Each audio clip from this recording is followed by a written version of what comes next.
추가적인 알고리즘 설명을 하기 위해 이렇게 영상으로 여러분들을 만나 뵙게 되었습니다. 기존의 특강과 마찬가지로 화면 왼쪽엔 파워포인트, 그리고 화면 오른쪽엔 엑셀에 대한 프로그램을 이용해서 제가 문제를 풀어나가도록 할 거고요. 파워포인트와 엑셀 모두 홈페이지에 오시면 강의를 배울 수 있기 때문에 취업과 승진과 가산점을 목표로 하시는 분들은 홈페이지에 오셔서 해당 강의를 시청하면 좋을 것 같습니다. 자, 그럼 본격적으로 문제를 풀어보도록 할게요. 아래의 조건에 따라 주차요금을 계산하는 알고리즘을 완성하라고 되어 있고요. 조건은 4가지가 제시되어 있는데, 첫 번째 조건으로는 배열 A에는 100대 이하의 각 차량들의 주차 시간이 분 단위로 저장되어 있다고 되어 있습니다. 이런 부분은 사용자가 임의로 좀 만들고 시작을 해야 알고리즘을 풀어나가는 데 있어서 쉽게 이해할 수 있는 부분이기 때문에 저는 A의 배열에 미리 이러한 주차 시간을 적어 놨습니다. 그리고 이러한 주차 가능 시간은 최대 24시간으로 제한을 하라고 언급이 되어 있고요.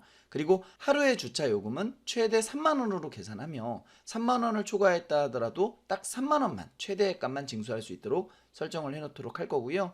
마지막으로 이제 주차 요금에 해당하는 부분은 10분 미만까지는 무료로 처리를 할 거고, 그리고 30분까지는 500원, 30분 이후부터는 10분당 500원씩 계산하기 때문에, 예를 들어 밑에 나와 있듯이 주차 시간이 42분이라면 최초 30분에 해당하는 500원과 그리고 12분에 해당하는 1000원이 또 추가적으로 계산이 되어서 최종 주차 요금은 1500원으로 계산이 된다는 걸 알 수 있죠.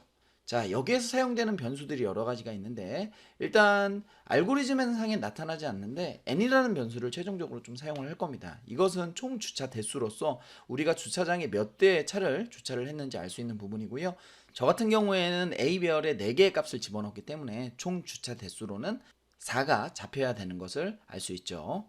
그리고 TMP와 P라는 변수는 임시 변수로서 알고리즘에서 사용해야 할 변수인 것 같고요. 그리고 페어라는 변수는 바로 주차 요금을 계산하는 아주 중요한 변수가 되겠고요.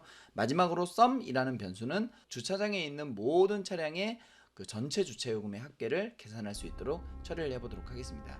자, 그럼 이러한 변수를 가지고 우리가 알고리즘을 이해하기 위해 만들어야 될 것은 무엇입니까? 빈칸을 채우기보다는 바로 디버깅표를 먼저 만들어야겠죠. 그래서 저는 이렇게 디버깅표를 만들 수 있도록 화면을 준비해 두었습니다. 그럼 이 디버깅표를 보면서 알고리즘을 본격적으로 풀어나가도록 하겠습니다. 먼저 n 변수는 총 차량 수로 우리가 A 배열에 몇 대 차량을 등록했는지에 따라 n의 값의 크기가 달라지겠죠. 지금 같은 경우에 4대의 차량을 등록했기 때문에 n의 값은 4로 적어놓고 시작을 하는 게 맞게 되겠죠. 그런 다음 이제 시작이 되고 난 뒤 A 배열을 선언을 해줍니다. 물론 A 배열은 제가 사전에 이와 같은 값을 집어넣어 놓았고, 그 다음 이제 sum과 p의 값을 각각 0과 1로 초기화를 시켜줍니다. 그리고 TMP 한 다음 A의 첫 번째 방, 그러니까 P는 지금 1이니까 첫 번째 방에 있는 자료를 넣어주면 되는데, 여기에서 우리가 알 수 있다시피 A 배열은 첫 번째 방이 0번이 아니라 1번이라는 걸 알 수 있죠. 그러니까 배열의 방이 0번인지 1번인지도 잘 봐야 한다고 제가 말씀을 드린 적이 있죠. 그럼 TMP 변수의 A의 첫 번째 방에 해당하는 42의 값을 집어넣고 시작을 해보도록 하겠습니다. 그리고 페어의 값은 0으로 초기화해달라고 되어 있죠. 자, 그리고 이제 TMP가 10보다 크거나 같으면 500원이 추가로 계산이 돼야 되고, 그렇지 않으면 금액이 아예 없는 걸로 하라 그랬으니까 그렇지 않으면 노로 빠질 수 있게끔 뭐 이렇게 언급이 되어 있습니다. 그럼 지금 같은 경우엔 40이라는 숫자가 들어왔으니까 당연히 10보다 크거나 같죠. 그러면 페어의 값에 0의 값은 취소가 되고, 여기에 500이라는 값이 들어오게끔 하려면 1번은 자연스럽게 페어에 500의 값을 집어넣을 수 있는 내용으로 채워줘야 할 것 같아요. 자, 그럼 이제 내려와서 TMP의 값이 30보다 크거나 같은지를 비교해서 만약에 30 이상이라면 그럼 또 추가적인 계산을 해야 하고, 그렇지 않으면 계산이 끝나야 되겠죠. 그죠? 그래서 이 부분이 나오고 나면 이제 2번에 해당하는 부분에 뭔가를 계산을 해줘야 하는데, 이 2번에 해당하는 부분은 조금 이따 한번 처리를 해보도록 하고, 당장은 밑으로 내려와서 TMP가 1보다 크거나 같은지를 판단해서 계산이 끝났는지 끝나지 않았는지, 지금 같은 경우에는 아직 TMP의 값이 42이기 때문에 밑으로 내려와야죠. 그러면 이제 밑으로 내려와서 페어와 TMP의 값들을 정리를 좀 해줘야 되는데, 페어의 값은 어떻게 해야 합니까? 500원을 추가적으로 더해줘야 되겠죠. 그러니까 기존에 있는 주차요금에 500원이 추가적으로 더해지려면 당연히 페어의 값에다가 더하기 500을 넣으면 되겠죠. 그러면 페어의 값은 이 값이 아니라 마찬가지로 여기가 1000원이 돼야 된다 이거죠. 그럼 이제 내려와서 TMP의 값, 즉 4번에 해당하는 부분은 어떻게 해야겠습니까? 10분에 대한 계산을 했으니까 TMP에서 10분을 빼줘야 되겠죠. 그러니까 여기에 나와 있는 이 숫자는 42가 아니라 32가 될 수 있도록 해줘야 하는데 여기서 뭔가 이상하죠. 우리가 아까 기존에 30분은 처리를 했단 말이에요. 그렇기 때문에 굳이 여기에서 32로 바로 가는 게 아니라 사실은 2번 자리에서 42의 시간에 분해서 여기에서 30분을 뺀 12분이 남을 수 있도록 계산을 해줘야 된다 이거죠. 그럼 자연스럽게 이번에는 TMP의 값에다가 TMP의 값에 30을 뺀 값이 계산이 되어야 하고, 그리고 4번으로 들어왔을 땐 이 값을 또다시 10분으로 나눠서 2가 나눌 수 있도록 이렇게 좀 처리를 해야 되겠죠.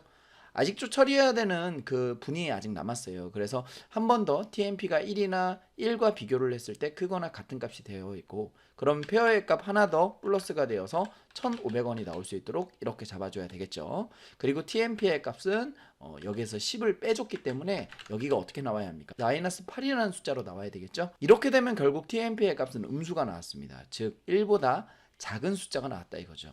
그럼 계산을 그만할 수 있도록 옆에 알고리즘 화면으로 넘어가서, 그리고 이제 페어의 값을 또 3만이 넘어서느냐, 그러니까 최대값인 3만이 넘어서느냐를 판단해서 그렇다면 3만의 값을 넣어주고, 그렇죠? 그렇지 않으면 이 부분을 건너뛰어서 이제 뭐 해야 합니까? 우리가 계산했던 이 페어의 값을 전체 요금에다 넣어줘야죠.